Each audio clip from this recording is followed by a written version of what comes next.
Impact, showcasing our Southern Arizona non-profit superheroes that impact our community. Hello, I'm Barbara McClure, the host of the new talk show on Tucson Business Radio X called Southern Arizona Non-Profits Impacting Our Community. You might be surprised to find out that there are thousands of nonprofits in Tucson, more per capita than anywhere else in the state. These are the true superheroes who come to the rescue, and as their clients would probably tell you, they often save the day. I am the director of a Tucson nonprofit called Impact of Southern Arizona, and we bring people together to stabilize families and seniors and to help guide and support people on a pathway, a personalized pathway, actually, out of poverty. And we know the importance of partnerships. We've been in the community 20 years, and we know that it's all about bringing people together. So the point of this show is to bring a lot of nonprofits together so they can connect with each other, but also be introduced to you, our listeners. So today, because it's Veterans time of year, and we've just spent the weekend honoring and celebrating veterans, we're bringing veterans together, organizations that are helping veterans, to talk about what they do in the community and how they are the superheroes. So today we have three people with us. We have Melvin Morgan, otherwise known as Butch. Yes. Thank you for being here today, Butch. Thank you. Butch is with the Vietnam Veterans of America, the local chapter in Tucson, one of many. So he'll be visiting with us about that. And then we also have Saad Alawi. Hello, Saad. Thank you for coming today. Thank you. Saad is the founder and the strategist behind Healing Arizona Veterans and the work they're doing with hyperbaric oxygen therapies. So that'll also be very interesting. And of course, these days when we honor veterans, we don't honor only the military service, but also our first responders. So today we have an interesting veterans group who's helping retired canine officers. So it's not what we first think of when we think of veterans, but we have Johnny Klippstein here to talk with us about what that organization is doing. Hi, thanks, Barbara. You're welcome, John. Thanks for coming. So I grew up in the 60s, and of course that was the season of Vietnam, and a lot of our friends' parents were proudly sending their children off to fight in that war, and others were stressing because their sons were being drafted into the conflict.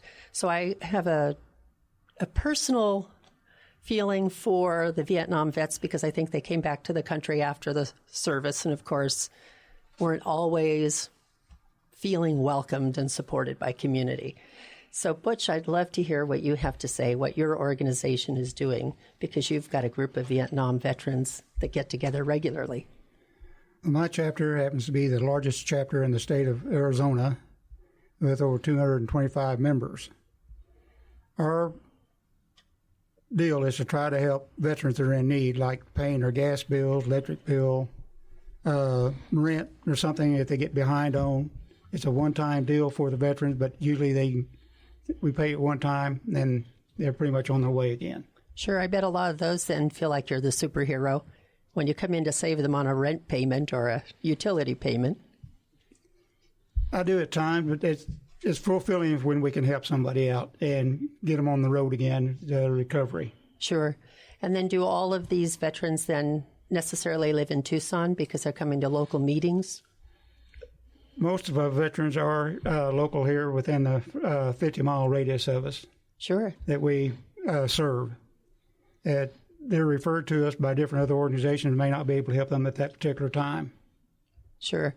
And I think, so it's benefiting the local veterans, but you also raise money for Vietnam veterans around the area, around the state? Or yes, we do. It's not just the Vietnam veterans we help. We help any veteran that comes within need. Even today, we have a lot of young veterans out there who are homeless or about to become homeless. It's got families that we support, too. Sure. And I know October's just happened, so you just had a big event. Yes, NAM Jam is what it's been called for many, many years. Almost 4 years ago now, we renamed it NAM to Sand Jam to try to get some of the younger veterans involved. So someday, as you know, the Vietnam veterans are dying off about as faster rate than what the World War II veterans are because of the Agent Orange that's involved, which I have had problems with that. But it's a festival all day music with many different veterans organizations there trying to help the veterans that are in need. Oh, nice. So it's kind of like an agency fair. They get to connect with others as well? Yes, sir. Yes, ma'am. That's very cool. And I think when I first saw the title of that, NAM to Sand or NAM and Sand, I couldn't make the correlation of sand. So is that because you're including? The younger veterans in the Middle East, they call it the sandbox. Sure. And that's where we put the sand into it because Afghanistan and Iraq and Syria and everything, those places like that, it's mostly sand. I've been there too. I was a part of Desert Shield, Desert Storm as well. So I know what those areas are like. So you've served in a lot of different conflicts. Several. Well, we thank you for your service. I know everyone in this room and the whole city and everyone. Well, if they hadn't kicked me out of the service in 2004, I'd probably be there today. So I'm still serving in one way or the other. Well, I love your story about how you first enlisted. Maybe you can share some of your military service. Well, I was my senior year in high school, and we had a big, I guess you'd call auditorium of all the seniors came in. And at the time, I was scheduled to go to veterinary school. But this big, tall, good-looking Marine, about 6 foot tall, walked in blues. I said, that's where I'm going. My mother said no. My stepdad said yes. There's kind of conflict there because I am sole surviving son. My father was killed in the Battle of the Bulge in 1945. And my mom threw a fit, but I still got in. Sure. I can see as a mother of boys, that would make me nervous as well. And then you served in other... Well, I went from...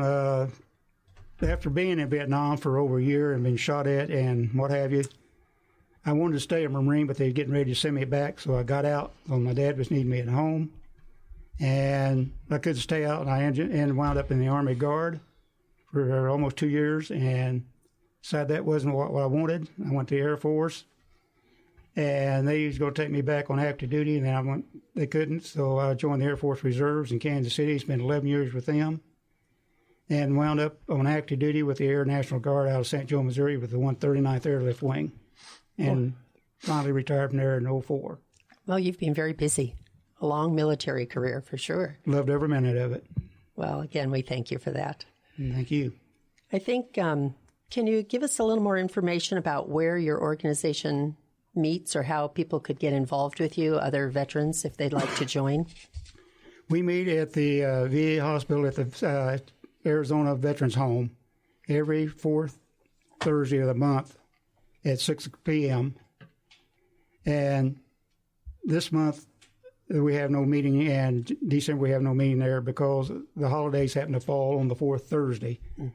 So we have a potluck the 1st of December on December 5th to kind of make a meeting out of it, and also get together for the wives and the families that come together to meet and enjoy themselves for a while. Sure. So is it open to any service?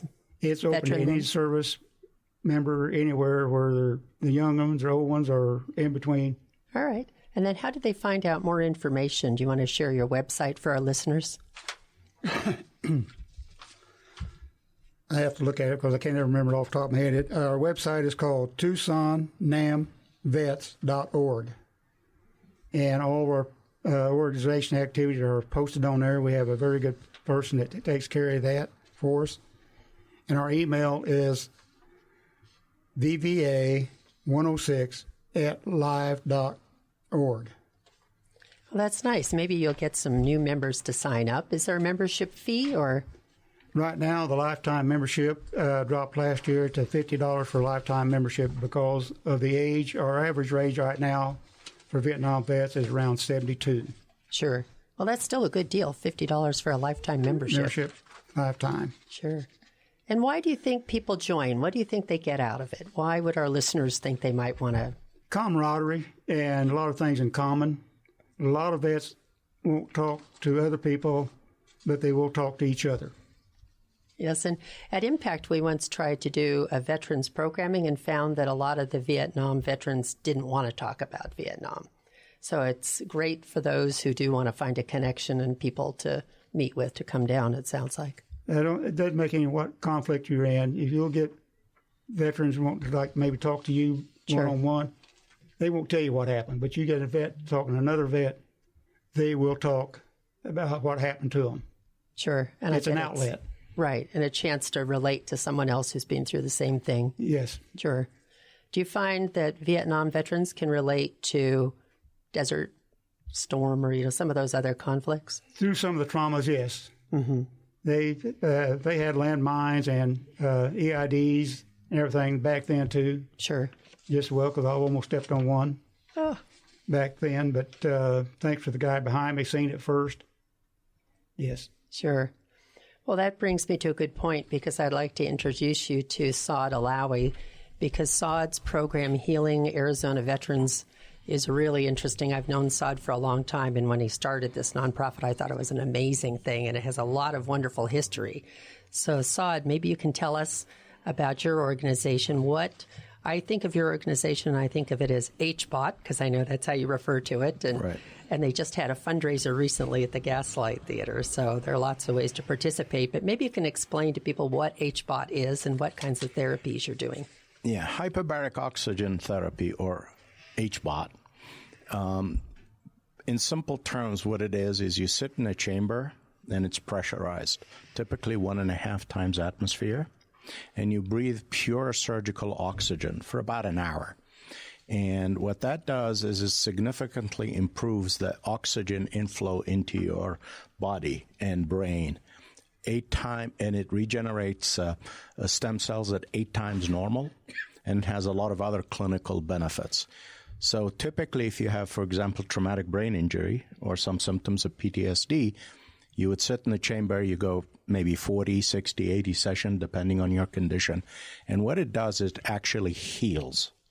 Not manages symptoms through medication, it actually heals because it gets the brain, the blood flow to your brain in areas where you didn't get it before.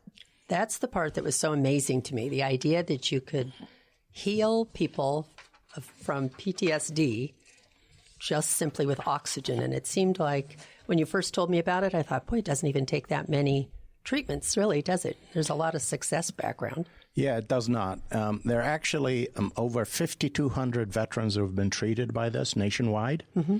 And the 2 facilities where we send our veterans to be treated, one in Phoenix, one in Tucson, have treated over 70 over the past 20 years. And with our own donations, we've just finished 3, and we have 3 more in the process. All of them with incredible results. I mean, people are cured, basically. And I think there must be a lot of veterans, and for you, Butch, if you know veterans in your organization who are struggling with PTSD or traumatic brain injury. Yes, I do. Several people that I know have that. Sure. And can you imagine if it could be resolved so easily by a hyperbolic oxygen therapy? Wouldn't that be great? I'm going to have him come to one of our meetings after the first of the year and talk more about it. There you go. I think that's happy to. That's part of what I'm excited about this show is that it's an opportunity to bring people around the table like this and talk about what we have in common and what all of you do together, and then to be able to connect and find another partnership and share that information with your members as well as the public. Well, thank you, Saad. What about what's your relationship with the Veterans Administration? Not much at the moment because the hyperbaric oxygen therapy is not an approved therapy for treating brain injury as of yet. Okay. That may change. Typically, treatment is through medication, but that just manages symptoms. It doesn't actually resolve the issue. So we've got nothing to do with the VA. And all our treatment is done through private donations, not the VA. So it's not something you would submit to your insurance. It's going to be a flat fee, and if you're fortunate, HBOT will cover you? Correct.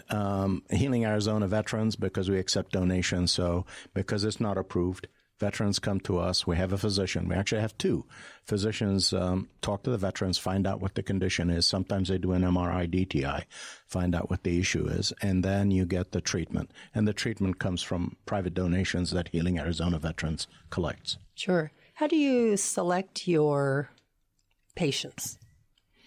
As I said, there are a couple of we have two doctors.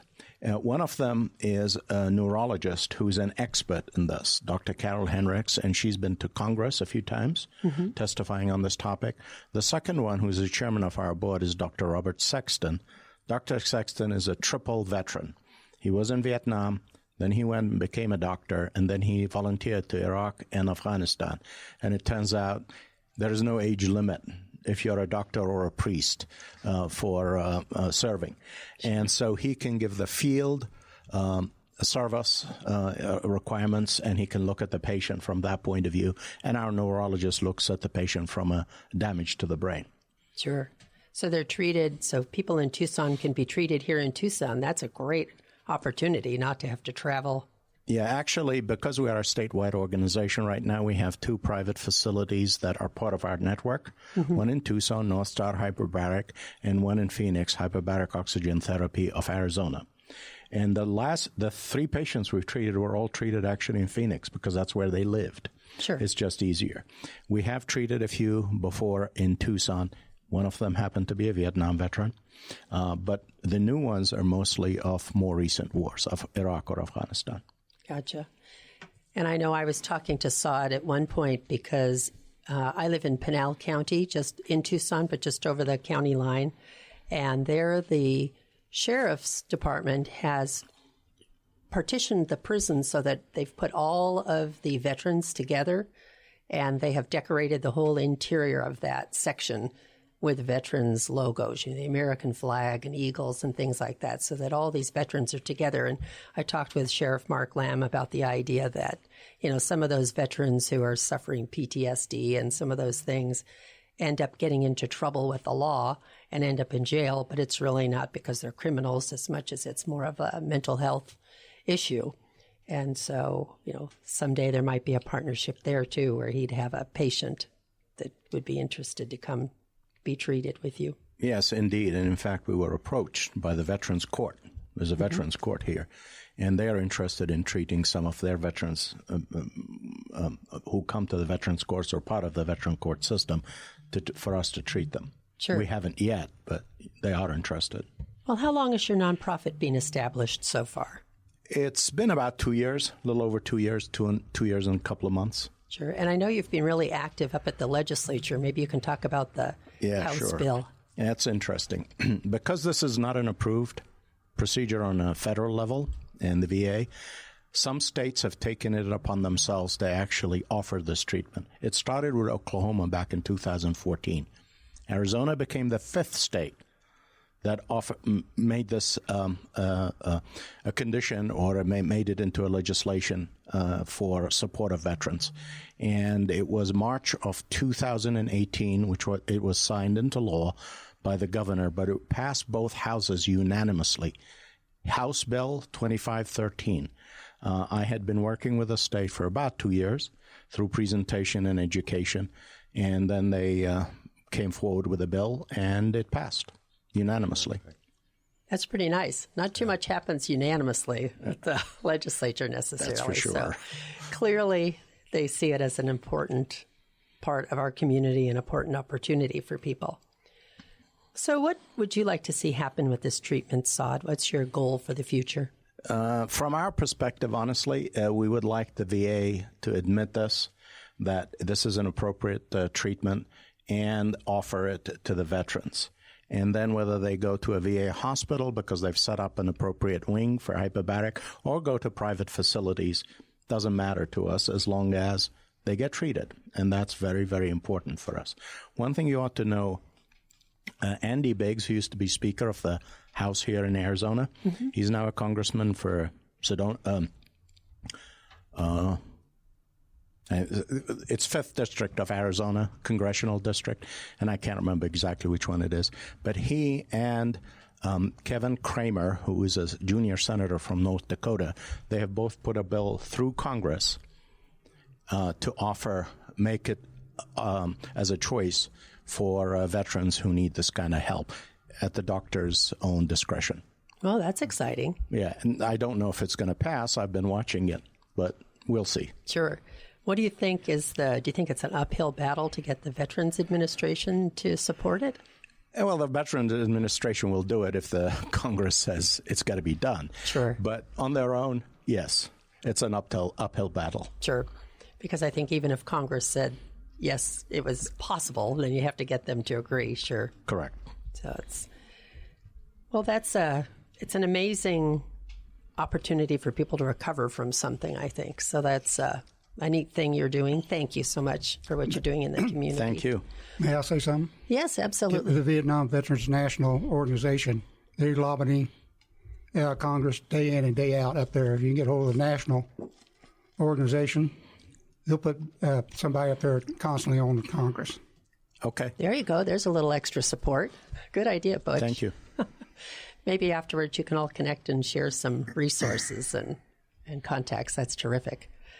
I think the other interesting thing is while we constantly think about veterans and the struggles they go through with their health post-war and post-conflict, and your idea, Saad, about this hyperbaric treatment, I think that the other fun thing is what John brings to the table, and that's the idea that we have service dogs who retire and that they too have medical bills, some related to their service.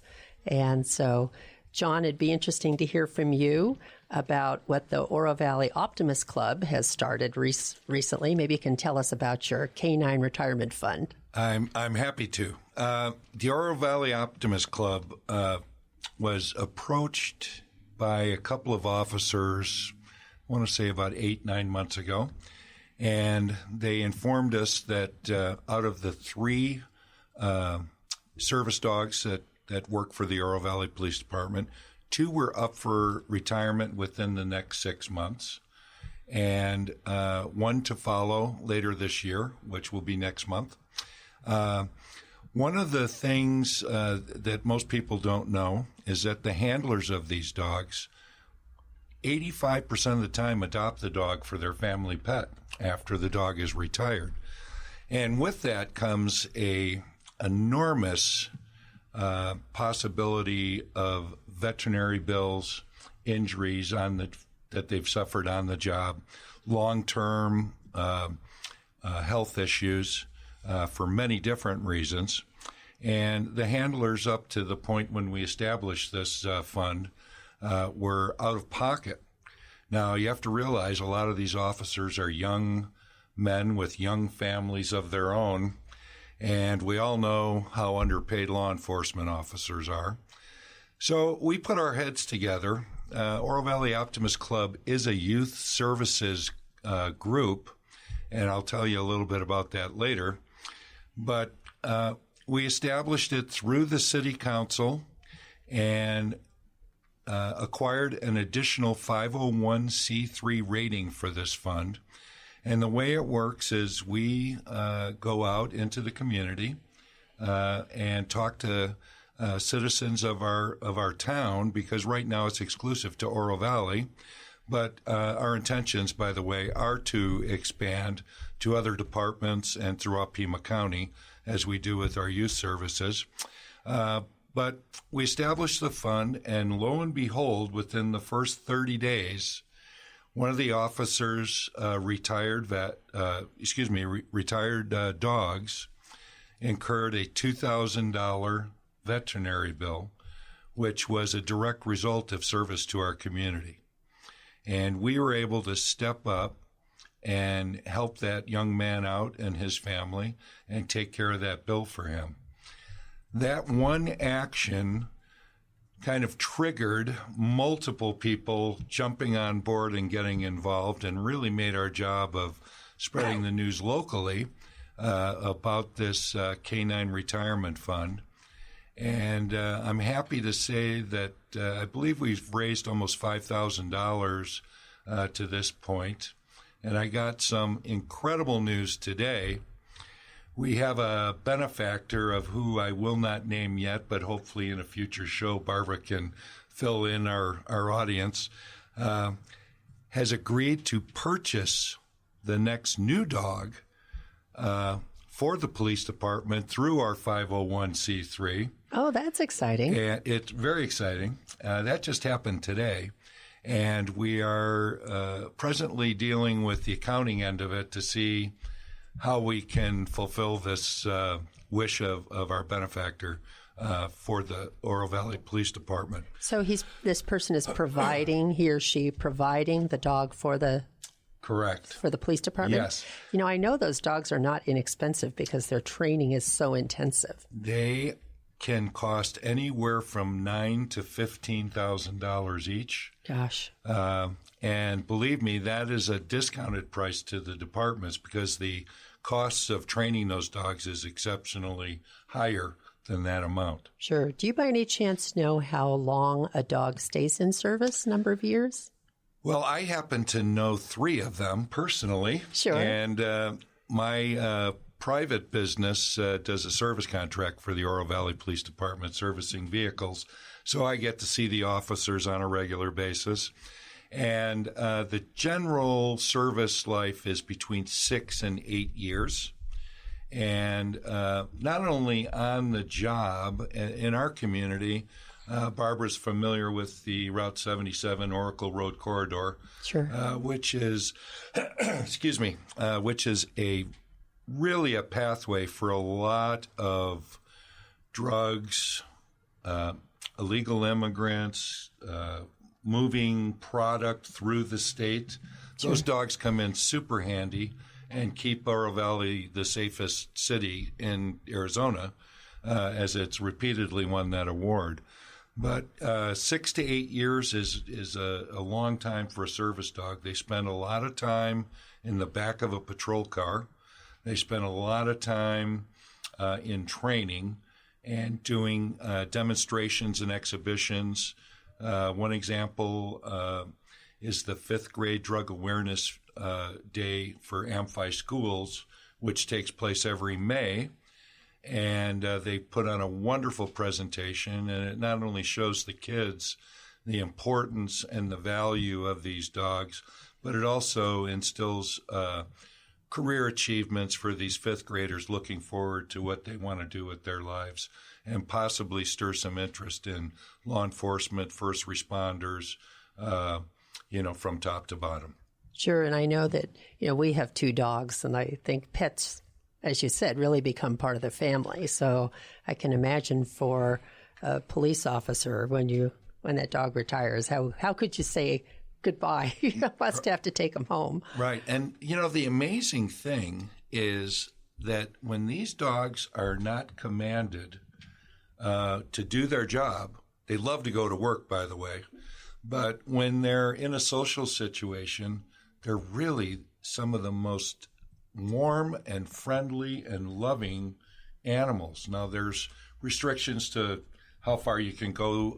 The officers can go with that in public, but it's really been an honor to get to know these animals and their abilities, and the officers that handle them, and the compassion that they have for their jobs to keep us safe. Sure, that's terrific. Well, I'm curious for all of you, if you would like to give our listeners an opportunity to find out how to connect with you. So, John, how would somebody give to your organization, or can you share the website since Sure. it's through the Optimist Club so people can find you? Ours is a simple website, orovalleyoptimist.com, and we meet at the Oro Valley Community Center on La Cañada, which is the old El Conquistador Country Club. We meet on the 3rd Tuesday of every month at 11:30 till 1. We have a luncheon.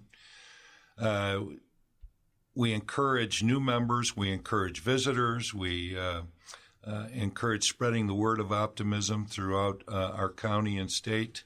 You can reach me at any time as an ambassador of the club at 520-591-2537, which is my cell phone, or at my business phone, which is 585-4524. You can also send us an email off of our website. And on our website, there's also a donation click button. And I failed to mention earlier, this fund, not only for purchasing dogs, I mentioned one story, but these officers have really poured their lives into these animals. And I think it's important that we step up as a community to help them with the financial burdens as these dogs retire and, finish their lives, hopefully very happy and as healthy as possible. Sure, and I think we all know that veterinary bills are not inexpensive. So Correct. I think, like you said, just one procedure, $2,000. So that's a lot of money to raise ahead. And I'm sure we have a lot of listeners who are pet supporters. So this is a nice way to do both, support animals and support veterans in that way. And we will, on the website for the radio show, have everyone's contact information and their bios. So if you want to learn more about our guests today, you can find that on the website at Tucson Business Radio X under nonprofits, Southern Arizona Nonprofits, impacting our community. And Saad, how about you? Would you like to tell us? I know you must be on a mission to raise a lot of money to help these veterans too. So what do you need from our listeners? Our website, and there you can go there, it's Healing Arizona Veterans, one word, .org. And on the website, you'll find a lot of information. We actually have a lot of valuable information on hyperbaric oxygen therapy. We have hundreds of testimonials from veterans who've been treated with it. We have a lot of studies, book references, and all kinds of other material. We also have a donate button, so you can click there and either send us a check or donate directly. And the best way to contact us is if you go to the website, there's both an email address and a phone number. So you can call the phone number or send us an email, and we will get it and somebody will come back to you. If it's a veteran seeking help, the chances are one of our physicians will call you. If it's somebody looking for help in terms of donations or support, or they're looking for somebody to give a presentation, then it's likely to be me calling you. So that's the way to do it. And are you still looking for board members to serve on your... Yes, indeed. Okay. We sadly lost one of our board members on October 19th. He was a veteran, and he passed away for ill health, and we are looking for additional board members. The organization is 100% volunteers. Nobody get paid, not the board members, not the staff. That enables us, if you donate, 92 cents of every dollar you donate goes towards the treatment of the veterans. That's a great percentage. Yeah, thank you. Thank you. I was going to ask you were talking about testimonials. Do you know of any stories? Have you talked to any of these veterans who've been through the therapy personally by chance? Yes, actually. I mean, there are at least two of them who I know personally, and their testimonials are on our website. Mm-hmm. One is Robin O'Bannon, who's an Air Force technical staff sergeant, and the other one is Chris Leiby, who was both in Iraq and Afghanistan with the Army and with the Marine Force. The best thing to do is literally go look at their testimonials. Some of them, they have their family members, and they tell you how much they've improved over time. There are other testimonials from other people, but those two I know personally. Well, that's exciting.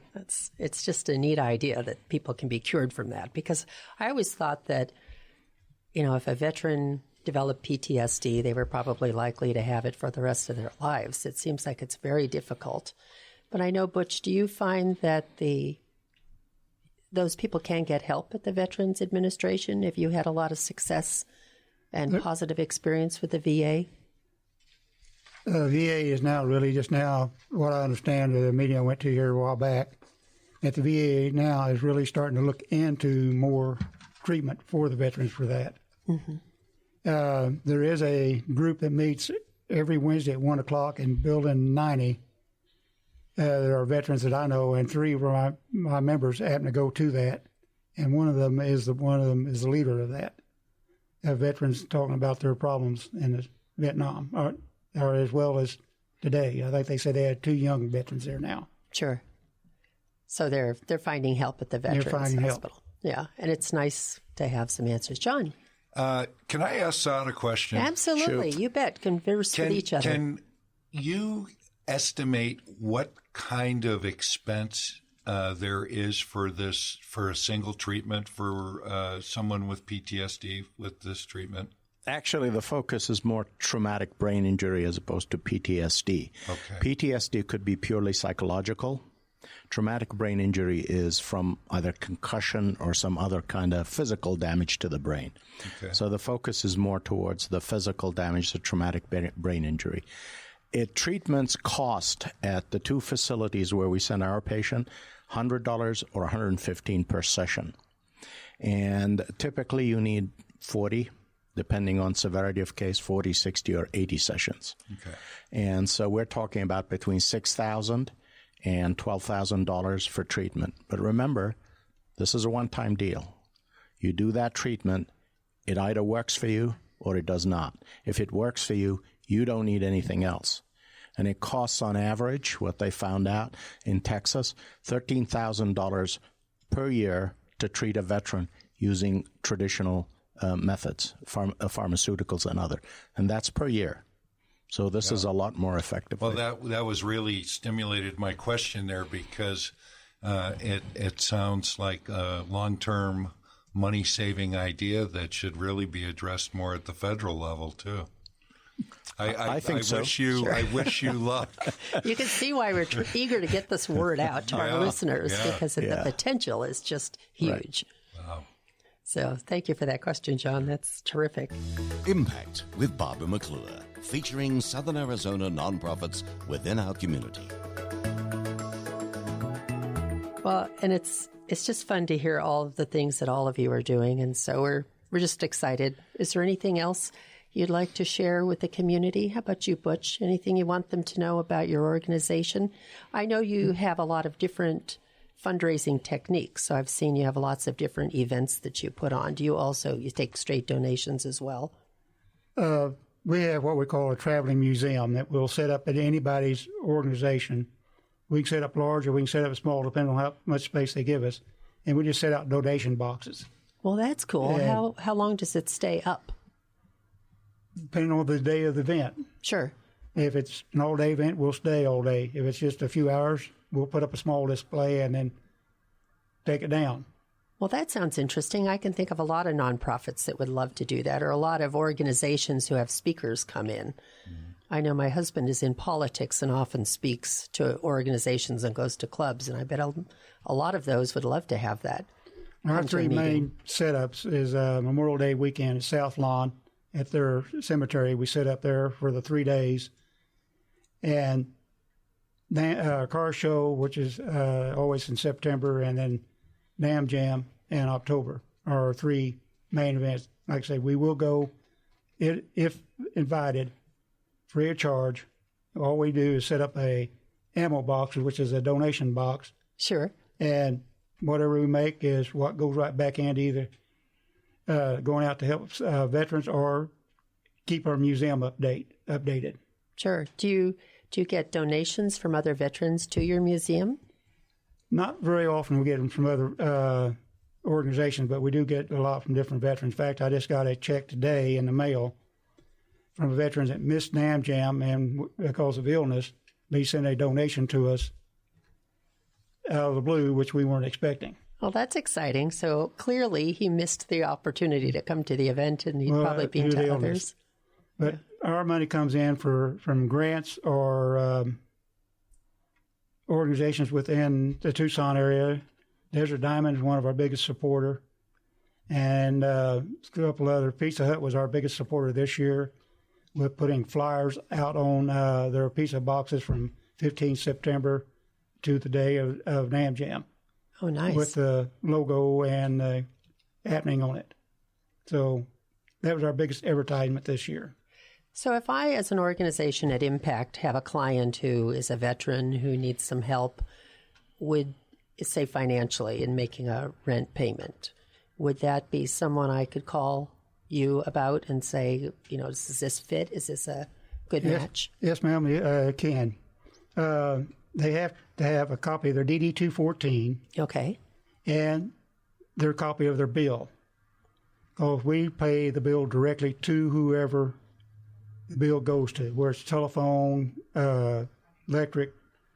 The veteran does not touch it. Sure. If it's for rent, it goes straight to the people that they're renting from. Sure, and that's a very common thing in nonprofits. For those of you in the audience who aren't as familiar, we typically do a third-party pay to make sure that it goes specifically for that expense, and then they can use their earned income on other things. So that's terrific. We have had veterans come through town and get stuck here because of funds. They can't make a bus trip or their car broke down. Sure. We will buy a bus ticket, go buy the bus ticket right there and give it to them to get them to the next destination. If the car breaks down, we'll get it into a shop that will take care of it and get them back on the road, but that's about as far as we can go with it. Well, that's great. Those are all great things to do. So thank you for that. I think our audience, for people who are in that situation, either they can offer a partnership with you, or maybe they know a veteran who's struggling who could benefit from those services. Thank you. Yeah, thank you for that. I think, is there anything else anybody would like to add? I know we've had an opportunity to visit, but maybe there's something specific about your organization you want the community to know about? I can talk about, in addition to the Canine Retirement Fund for the Oro Valley Optimist Club, we are now in search of ideas and fundraising ideas to expand the Canine Retirement Club. And I would reach out to listeners if they can share an idea or have an idea. You can contact us via email on our website. That would be the first thing that we'd love to hear and get more people involved, especially animal lovers. This is more than it is more of an animal-loving reaction to help and donate than it is a demand of dollars to, help an individual. It's to help somebody who's already served us and given back to the community.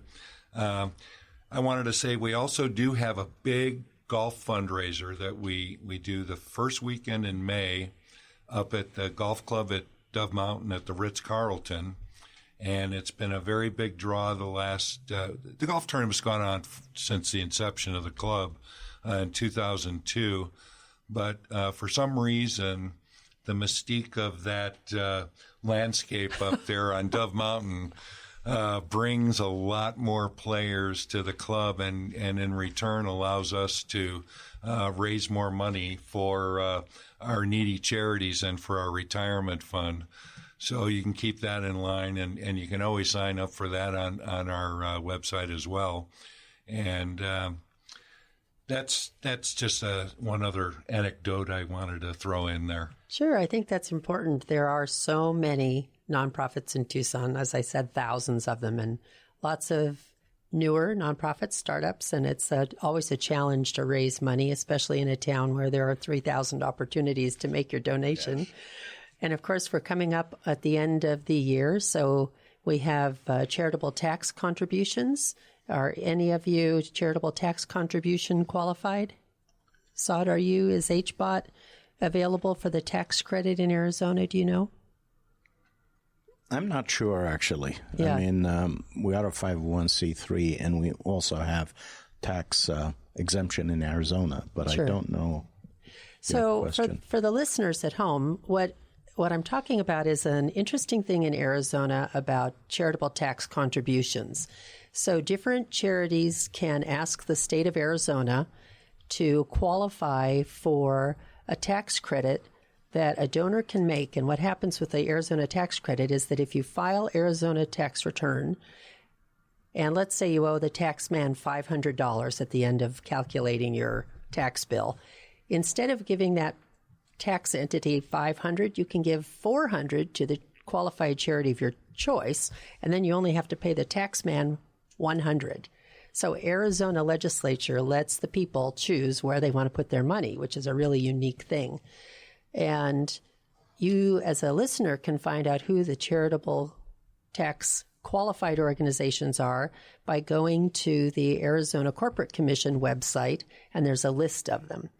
And they all now have numbers. So it's good to know. And if you're a nonprofit out in Tucson who has not yet signed up to be a qualified organization, it's a great opportunity to raise money because there's an advantage to the donor as well as to the organization. So it's 80% up to $500? What it is it's a flat fee. So for an individual, they can donate $400 to a qualified nonprofit. If you're a couple, like my husband and I together, can contribute $800. And for a nonprofit that deals with foster children, it's actually $500 and $1,000.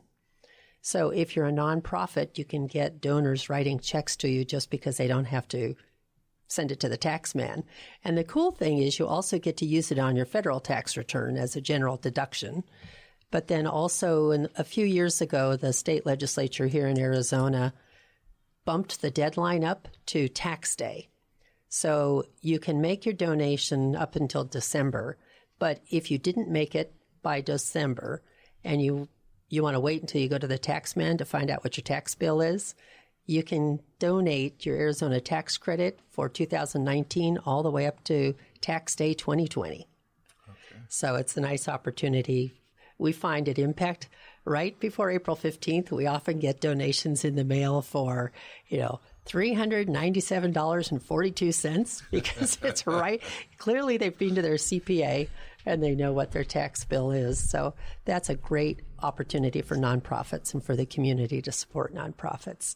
So, and I'm not sure if I would think maybe even for your organization. We're 501c19. Oh, C19? Mm-hmm. All right, there you go. We're looking at going the 3.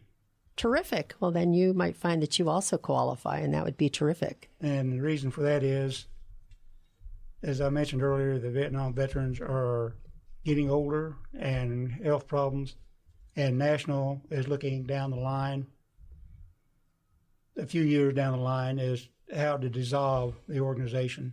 Sure. That is a sad thought that eventually all the Vietnam veterans will have passed away.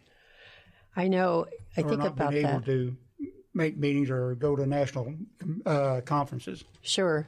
I think my mother-in-law was much older when I met her. She was my husband was born in the middle of her years. So she was a late parent. She had children and then much later had another.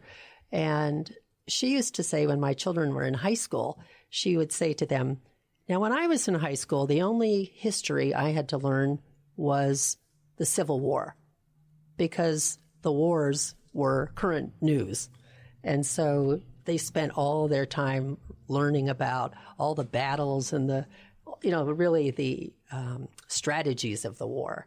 And so when my oldest son was in high school, he was, of course, learning about all of everything going on in the Middle East and, all the conflicts that had happened in this century. And so she was just kind of amazed.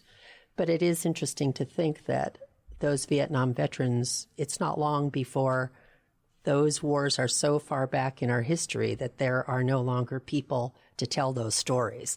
And I think that that's a neat opportunity in your organization to keep those stories alive. I just recently, in the last year and a half, I found schools have been asking Vietnam veterans to come talk about their experience, and I've been asked to 2 of them. And just out of blue, I'll get a call and say, or an email saying, can you come? And I'm like, where did you find this at? And then I'll find out, well, it's on the website. Sure. So there are people still learning. In fact, the deal up in Oro Valley, when the wall was up there, we had our small display of our museum up there. There was 2 high school students, 1 girl and 1 boy, was telling the people around them what some of the items we had laid out. And I looked at them like, in fact, when it was over with, I asked them, what do you mean? He said, we are studying about Vietnam now. And that was quite a surprise. That is a surprise. That's interesting. And how wonderful that those high school students could identify the objects in the museum. Because this one I had, some of you have heard of punji sticks, which is buried in the ground and dipped in human waste that you step on. That's about what I almost stepped on once. This young man high school student was telling all these kids and their parents what these were that we had set up. And I was amazed that he knew what they were. Sure. That's interesting. Well, that's a neat way to share a story. And I think your museum going around the community is another way to open those stories up to people. So we don't even have stuff from Vietnam. We do have some couple things from World War II and some of the items from our current wars in it. Sure. Well, whoever wants to donate items, we'll take it. Yeah, that's a neat idea. I know my mother recently passed away, and so we had to empty her house. And of course, there are so many things when you empty your parents' house. And some of them people didn't necessarily want. I mean, there's so much. But we ended up making piles of things where this should go to one heritage society and this box should go to another organization who might want to track history, and books from old eras when cities were new and there weren't very many people in them. So those are off to those same kinds of places. So I think that's a neat idea for people, especially Vietnam veterans who might be alone or not have somebody who wants to carry that on. That's a great opportunity to pass it along to you. And would they just contact you at the website just then? At the website or the phone number that's on the website. Sure. Well, that's a good thing to know. Thank you. That'll be a terrific way to spread the stories. I think we've really had some wonderful conversation about all the great things you guys are doing, and we're so excited that you joined us today. I think there are a lot of opportunities in the quick calendar year because we're coming up at the end. So, Sod, does your organization, I know you just had a fundraiser at the Gaslight Theater in Oro Valley. Do you have anything else coming up that you'd like the community to know? Between now and the end of the year, we don't have anything specific. Most of our donations and everything else, we do direct contact, with the exception of the Gaslight Music Hall. But please contact us. We're happy to accept donations, but also we're happy to give you an education about hyperbaric oxygen therapy. So if you want any of that, maybe we'll get one of our physicians to join the presentations too. I was going to say, and I know Sod does a lot of presentations around the community on a variety of subjects, so I imagine you're happy to go talk about HBOT to other people. I'll talk about anything, but HBOT will be, yeah, absolutely. Sod has a long list of great topics that he can bring to any group, but I think for HBOT, that's an exciting thing to get out. So we'll have to do that. And Sean, I was thinking about your dogs. I thought if there's so many animal websites that put those pictures of the dogs up and the pets and the cats and what have you. And I imagine you put a few pictures of those family pets up on the website. You probably get all kinds of people donating to them. Well, we do. And each of the officers actually have a duo shot with them and their dog on our website. And I just wanted to mention Tuesday, November 29th is, I believe it's... Is that right after Thanksgiving? Let's see here. 26th, just before, we'll be having a discussion on the K-9 retirement program at our monthly meeting. And we'll also have a visit from Barbara Lawal, the Pima County attorney, and I believe she is going to be making a nice talk about it. She's going to retire as well this year. Oh, gosh. Yes. So she's going to have to find her own health care solution for long term. If you've never heard her speak, she's a great speaker and has done a lot of good. She's been the attorney here the entire time I've lived in Arizona, which is 16 years. So if you want to make it by, we'd love to have you.